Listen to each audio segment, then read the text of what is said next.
alam mo, 25 taon na ako nakikipagdebate dyan. My advocacy against the political dynasties predates the 1987 Constitution. Pero natuwa ako nung prioritize ni Presidente Marcos.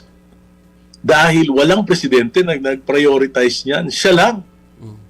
Ba't hindi niya inilaban? Bakit pinabayaan niya na yung ito hindi na to 39 years the Congress have ignored its mandate to enact mandato to ng Kongreso yung mag-enact ng anti-political dynasty law section 2 section 26 article 2 of the Constitution.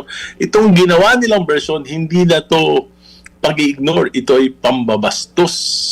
It's a travesty of the Constitution. At bakit pinayagan ni Presidente?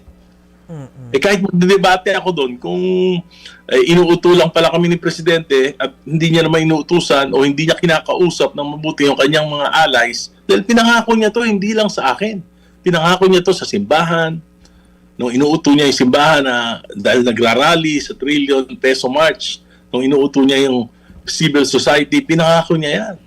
At nung February 25, yan yung rally namin sa EDSA, Anti-Political Dynasty at Corruption.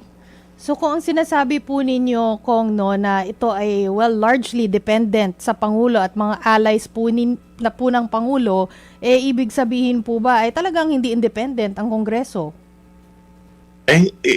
Siyempre, natural kasi coalition Ganyan naman talaga ang parliament. Kung sino yung majority party, yun na nasusunod. Kami nga, ang papel namin, mga minority, mag-criticize, mag-amend kung pwede kami maisingit na pagtatama. Kung wala naman, wala kayong magagawa. Wala kayong magagawa. It's always the rule of the majority.